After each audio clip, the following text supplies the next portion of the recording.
Kalyani M central গভর্নমেন্টের আন্ডারে, তারা ভালো কাজ করুক, জায়গা জমি সব আমরা দিয়েছি, অনেক সাহায্য করেছি, কিন্তু যখন উদ্বোধন করে তখন কিন্তু আমাদের জানায় না, আমাদের প্রয়োজনও নেই।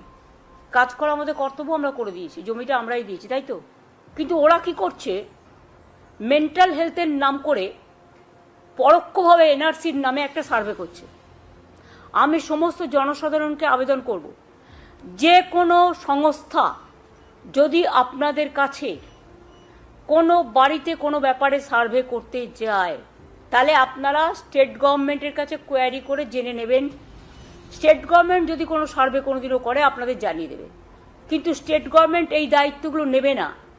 মেন্টাল হেলথের নাম করে বাড়ি বাড়ি সার্ভে করে একটা পার্টির হয়ে কাজ করা, ডাইরেক্ট পার্টি হয়ে করুক না, লোক নেই বলে, বিভিন্ন এজেন্সির মাধ্যমে। আর এমসকে আমি বলবো আপনারা ভালো করে কাজ করুন, রোগীদের সুস্থ করুন। আমরা আপনাদের অনেক সাহায্য করেছি, আগামী দিনেও করব, কিন্তু দয়া করে এই খেলাটা খেলবেন না। স্টেট গভর্নমেন্টের নিজের মেন্টাল হেলথ ডিপার্টমেন্ট আছে, এটা স্টেট গভর্নমেন্ট করে, এটা আপনার কাজ নয়। কাজে এটা কিন্তু পরোক্ষে অনেক এজেন্সি, অনেক সংস্থার নাম করে গিয়ে বাড়ি বাড়ি সার্ভে করছে আপনার ভোটার লিস্ট থেকে নাম বাদ দেওয়ার জন্য।